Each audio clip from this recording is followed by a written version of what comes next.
میں ایک سچا واقعہ آپ کو سنانے جا رہا ہوں۔ ایک علاقے کے اندر ایک شخص کا انتقال ہوتا ہے، اور انتقال ہونے کے بعد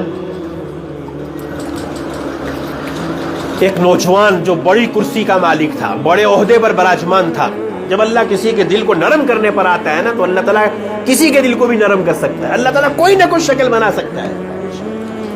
وہ بڑے عہدے کا مالک نوجوان، جب بیٹے کا انتقال، باپ کا انتقال ہوتا ہے، انتقال ہونے کے بعد جب باپ کی تدفین کر دی گئی، تدفین ہونے کے بعد گھر میں بیٹھا ہے، لوگ تعزیت کے لیے آ رہے ہیں اور کچھ نہیں بول رہا ہے۔ لوگ کچھ تعزیتی کلمات کہہ رہے ہیں، کچھ دعائیہ کلمات کہنے کی کوشش کر رہے ہیں، لیکن وہ سب جھکائے بیٹھا ہے اور کچھ بھی نہیں بول رہا ہے۔ لوگ یہ سمجھتے رہے کہ شاید اس کو شدید غم لگا ہے باپ کا، اس لیے نہیں بول رہا ہے۔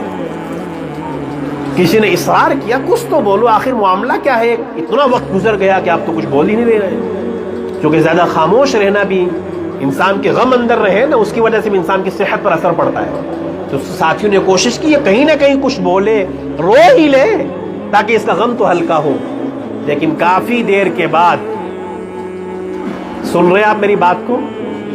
کافی دیر کے بعد وہ نوجوان ایک لمبی سانس لینے کے بعد یوں کہتا ہے، میرے باپ نے اتنی مشقت کر کے مجھے اتنی بڑی ڈگری دلوائی، میرے باپ نے میرے لیے اتنی محنتیں کی کہ اس کے جوتے گھس گئے، اتنی محنت کی کہ اس نے فلاں زمین کا ٹکڑا بیچ کر کے مجھے جو ہے اتنا بڑا افسر بنایا، لیکن کاش کہ میں اس قابل ہوتا کہ میں باپ کا جنازہ خود پڑھا سکتا، جو میں نہ کر سکا۔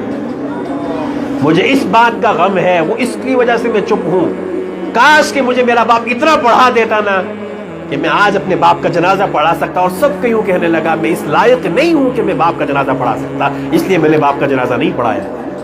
حالانکہ جنازہ کیا مشکل کام ہے، 4 تکبیرات کہنی ہے، دعائیں نہ بھی پڑھی جائے تب بھی جنازہ ہو جاتا ہے۔ 4 تکبیرات کا کہنا فرض ہے، دعاؤں کا پڑھنا سنت ہے۔